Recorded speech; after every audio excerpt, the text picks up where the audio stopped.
Menko Perekonomian Airlangga Hartarto optimistis dengan prospek pertumbuhan ekonomi Indonesia di tahun 2022 di tengah kewaspadaan akibat kenaikan kasus COVID-19 sejumlah negara.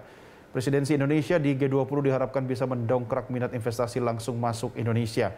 Sementara Wakil Menteri Keuangan Suhasil Nazara mengatakan pemerintah saat ini masih menjalankan upaya-upaya memacu pertumbuhan dan pemulihan dengan berbagai target dan arah APBN tahun 2022. Keterangan yang diberikan oleh Pak Menko Airlangga mengatakan prospek pemulihan dan juga percepatan pertumbuhan ekonomi di tahun 2021 dan juga 2022 sangatlah terbuka.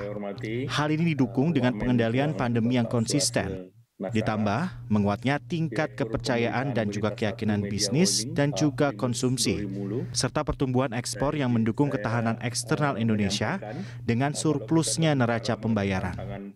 Di sisi lain, Airlangga menyoroti sejumlah risiko global, diantaranya seperti perkembangan kasus COVID-19, kebijakan The Fed, gangguan rantai pasok, serta volatilitas harga komoditas. Beberapa lembaga seperti OECD itu memperkirakan di 2021 5,7 dan di tahun depan sedikit turun ke 4,5. IMF juga demikian 5,9 dan tahun depan 4,9, demikian pula World Bank dari 5,6 menjadi 4,3. Sedangkan Indonesia tentu kita mendorong bahwa perekonomian tahun depan bagi Indonesia lebih baik dari tahun ini karena kita ketahui di kuartal pertama kita negatif. Dan kita berharap di kuartal keempat ini kita bisa menjaga di angka 5-6%.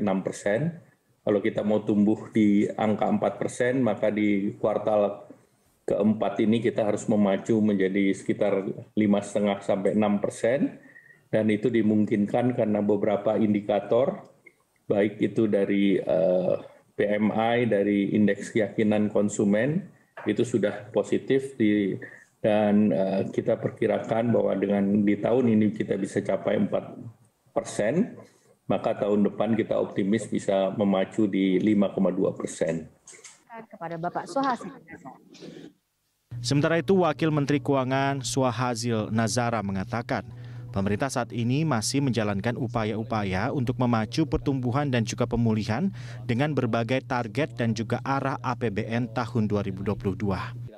Untuk itu, pemerintah bersinergi dengan KSSK untuk memastikan reformasi dan juga kebijakan fiskal dalam mendukung dan juga memberikan dorongan untuk pemulihan ekonomi. Tentu reformasi fiskal kita harus lanjutkan. Dan salah satu reformasi fiskal di slide nomor 30 adalah mengembalikan defisit ke bawah 3% dari PDB di tahun 2023. Dan ini tentu sesuai dengan Undang-Undang nomor 2 tahun 2020, yaitu, ini slide-nya mati tapi ada di slide saya nomor 30, yaitu suatu langkah yang kita akan menurunkan defisit kita, menjaga konsolidasi fiskal, mengembalikan defisit ke bawah 3% dari PDB. Tentu caranya salah satunya adalah kita pertajam terus belanja, kita pastikan belanja itu adalah sesuatu yang betul-betul diperlukan, dan pada saat bersamaan kita mendorong kapasitas fiskal melalui peningkatan pendapatan negara. Ibu Bapak telah mendengar mengenai Undang-Undang Harmonisasi Perpajakan. Harapan kita Undang-Undang Harmonisasi Perpajakan menjadi basis perpajakan Indonesia yang baru.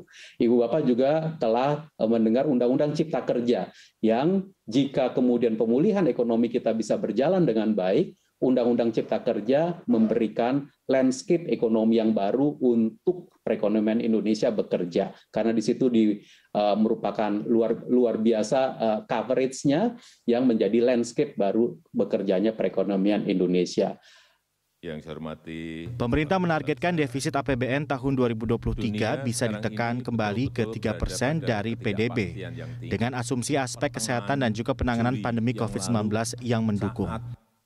Dengan demikian, pertumbuhan Indonesia tidak lagi hanya mengandalkan APBN, tapi ditopang konsumsi dan juga investasi seiring dengan semakin meningkatnya mobilitas masyarakat.